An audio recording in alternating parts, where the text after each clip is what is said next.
দেখতে পাচ্ছি আমাদের বাংলাদেশের ভিতরে মহান মালিকের আযাব আর গজব একটার পর একটা নেমে আসতেছে। রিসেন্টলি আমরা দেখেছি গতকালকে সেই পাটুরিয়া ফেরিঘাটে আজকে একটি যাত্রীবাহী বাস যারা ঈদ উদযাপন করে তারা কর্মস্থল ঢাকার দিকে ফিরে আসতেছিলেন, সেই যাত্রীবাহী একটি বাস ফেরিতে উঠতে গিয়ে ডুবে পদ্মা নদীতে ডুবে গিয়েছে। সেই জায়গায় প্রায় 40 থেকে 50 জন যাত্রী তারা পানির নিচে ডুবে তারা ইন্তেকাল করেছেন। তার পূর্বে আমরা দেখেছি ঈদের পূর্বে কয়েকদিন পূর্বে সেই ঢাকা সদরঘাটে মর্মান্তিক 2 লঞ্চের সংঘর্ষে দুর্ঘটনায় সোহেল সহ একটি পরিবারের কয়েকজন মানুষ মারা গিয়েছে। ঈদের পরের দিনে আমরা দেখেছি কুমিল্লাতে ট্রেন এবং বাসের সংঘর্ষে কয়েকজন যাত্রী তারা নিহত হয়েছে। তার পূর্বে রমজান মাসে আমরা দেখেছি ট্রেন দুর্ঘটনায় কয়েকজন মানুষ তারা আবার নিহত হয়েছে। এবং পবিত্র রমজান মাসে আমরা দেখেছি বাগেরহাটে যে জায়গায় নবদম্পতিক বিবাহকে উদ্দেশ্য করে নববিবাহ করেছে জামাই এবং বধূ স্ত্রী সহ 12 জন জায়গায় ইন্তেকাল করেছেন গাড়ি দুর্ঘটনায়। এটা গেল অ্যাক্সিডেন্টের বিষয়। আরও আমরা দেখেছি আমাদের অনাকাঙ্ক্ষিত হঠাৎ করে বৃষ্টি আসাতে বিভিন্ন জায়গায় কৃষকদের ফসল নষ্ট হয়ে যাচ্ছে।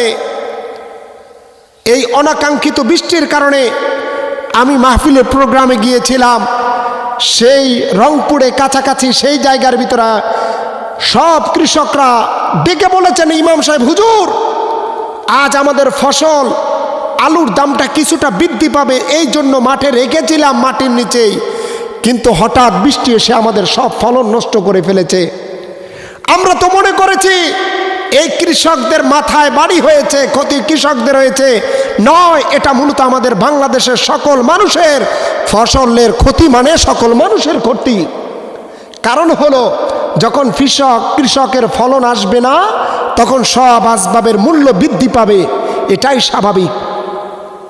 কিন্তু মুসলমান ভাইরা আমার, আমি বলতে চাচ্ছি এত অনাকাঙ্ক্ষিত বৃষ্টি, এত ভালা মুসিবত কির জন্য, কোথা থেকে আসতেছে?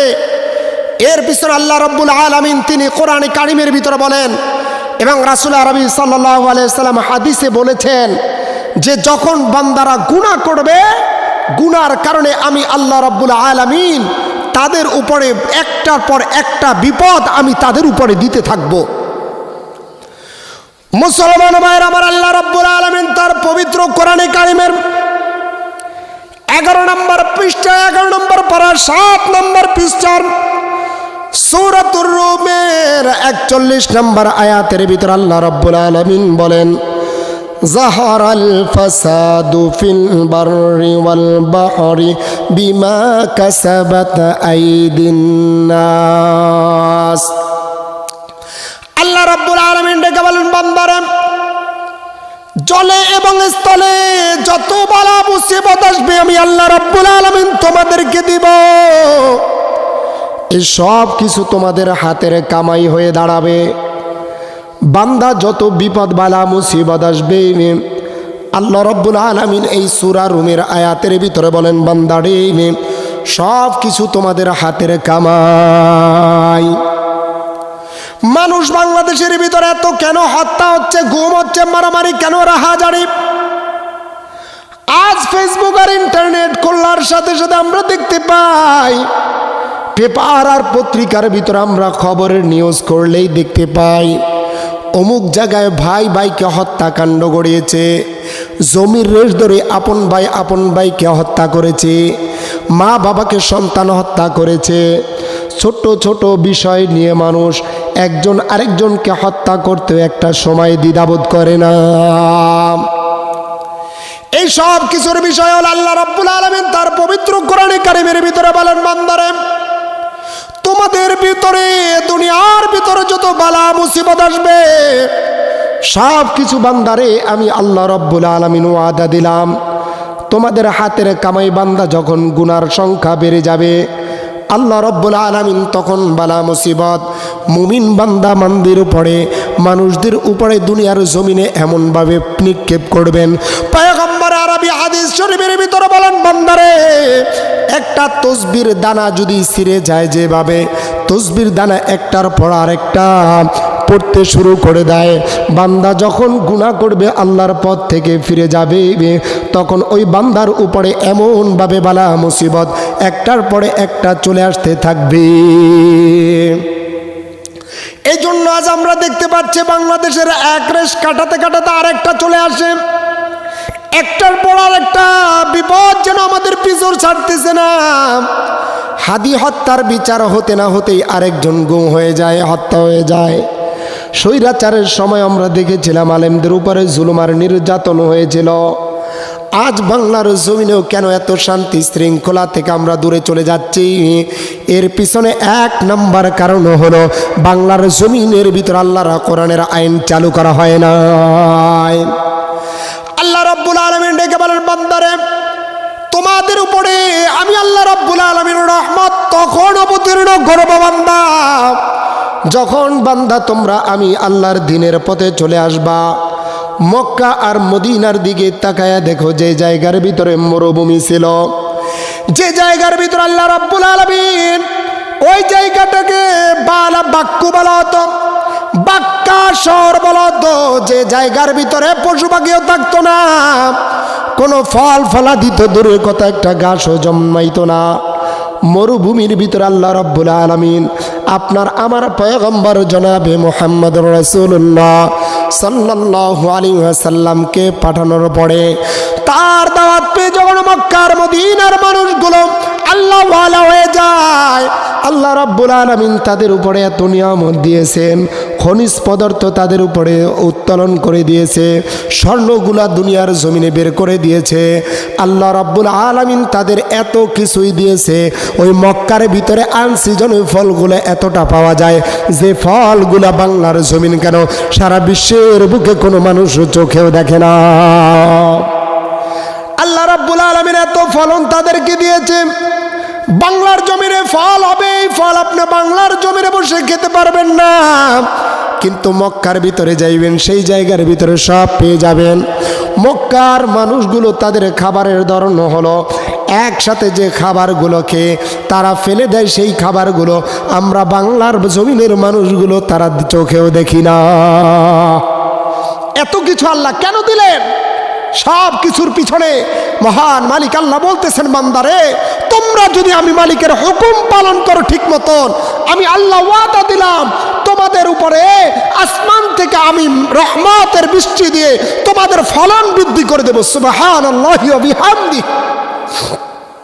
তদ্রুপ বান্দা যখন তুমি গুনার কাজ করবে, বান্দা মক্কার ভিতরে দেখবেন 5 ওয়াক্ত নামাজ জামাতের সাথে আদায় করবে। চুরি করলে চুরির বিচার হলো হাত কেটে দেওয়া, জিনার শাস্তি হলো তাকে সঙ্গে সার করে নিক্ষেপ করে মেরে ফেলা।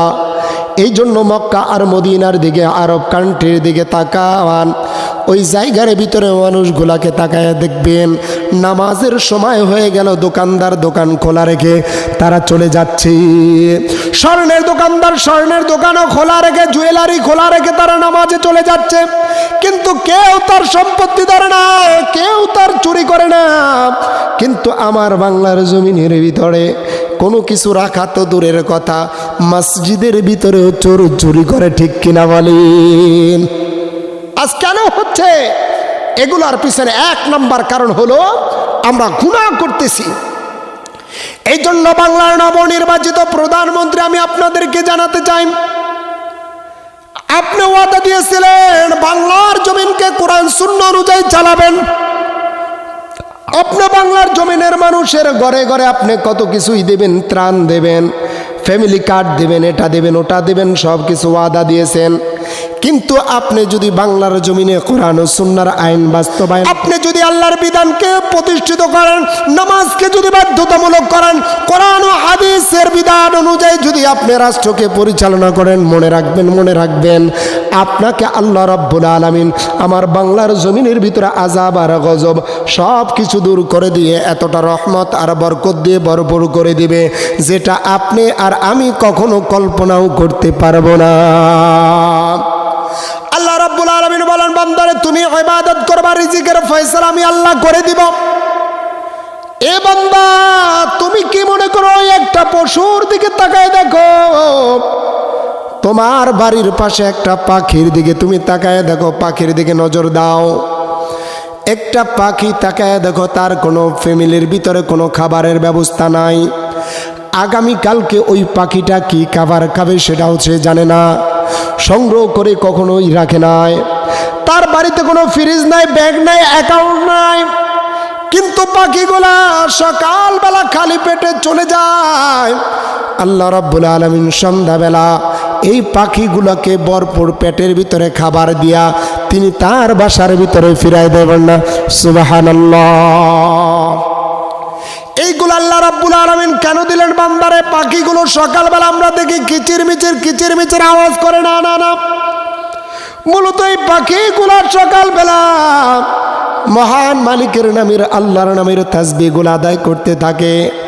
আল্লাহর নামের তাসবিহাত আদায় করার কারণে আল্লাহ রাব্বুল আলামিন ওই পাখিগুলাকে ভরপুর খাবারের মাধ্যমে খাবার দিয়া তাদেরকে বাসার ভিতরে ফিরাইয়া দেন। সুবহানাল্লাহ। এই জন্য মুসলমান ভাইয়েরা আমার, আল্লাহ রাব্বুল আলামিন ঘোষণা দিয়ে দিয়েছেন, বান্দা, আশরাফুল মাখলুকাত হিসাবে আমি আল্লাহ তোমাদেরকে সৃষ্টি করেছি, দুনিয়ার জমিন আশরাফুল মাখলুকাত হিসেবে পাঠিয়েছি। এ বান্দা, আমি কোনো মাছ, গাছ, পশু পাখি, পাহাড়, সূর্য, চন্দ্র কোনো কিছু তৈরি করে দিয়ে আমি আল্লাহ বলি না এটা আমার পাহাড়, আমি এটা বলি না আমার গাছ, আমার মাছ, আমার চন্দ্র, আমার পাখি, আমার গাছ, কোনো কিছুই আমি আমার বলে দাবি করি না রে বান্দা। কিন্তু বান্দারে, আমি আল্লাহ যখন তোমাদেরকে ডাক দিয়ে বললাম ইয়া ইবাদি বলে, আমি আল্লাহ তোমাদেরকে ডাক দিলাম, আমার বান্দা বলে আমি ডাক দিলাম। আমি মাছকে বানাইলাম, আমি কিন্তু মাছ আমার বলি নাই। পাহাড়কে বানাইলাম, আমি বললাম না পাহাড় আমার। চন্দ্রকে বানাইলাম, চন্দ্রকে বললাম না আমার চন্দ্র। সূর্যকে বানাইলাম, বললাম না আমার সূর্য।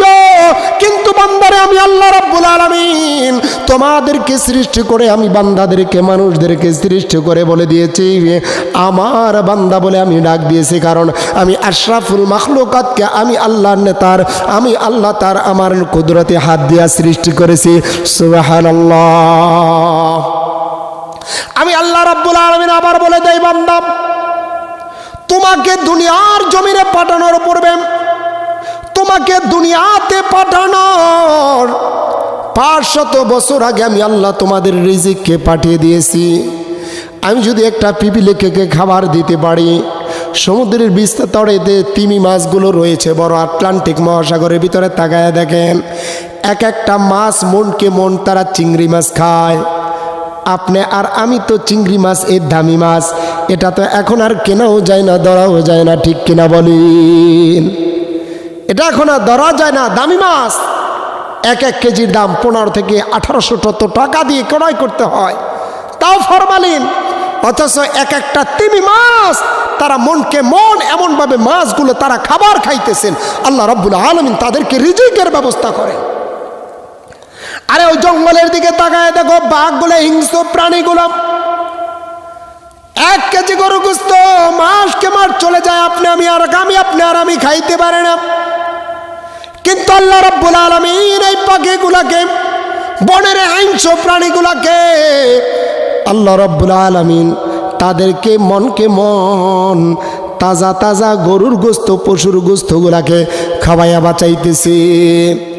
এই জন্য ভাইরা আমার, বন্ধুরা আমার, আজ থেকে যদি বান্দারে গুনাহগুলো ছেড়ে দাও, আল্লাহ রাব্বুল আলামিন তোমার আমার জন্য আসমান থেকে ফসলের ব্যবস্থা করবেন, রিজিকের ব্যবস্থা করে দিবেন, বালা মুসিবতগুলো আল্লাহ রাব্বুল আলামিন দূর করে দিবেন, অনাকাঙ্ক্ষিত হঠাৎ বিপদ থেকে আল্লাহ আপনাকে আমাকে বাঁচাবেন। আর যদি বান্দা তুমি গুনাহ করতে থাকো, চুরি করতে থাকো, রাহাজানি, জিনা, ব্যভিচার, সুদ, ঘুষ, যত প্রকার গুনাহ আছে, বান্দা যদি এই গুনাহগুলো তুমি করতে থাকো, মনে রাখবা বান্দারে, আল্লাহ রাব্বুল আলামিন বলেন, বান্দা তোমার উপরে একটার পরে একটা তোমাদের দেশের উপরে বিপদ আসবে, সাথে সাথে তোমার পরিবারের উপরে বিপদ, আর বিপদ ঘর থেকে কোনো বালা মুসিবত দূর হবে না।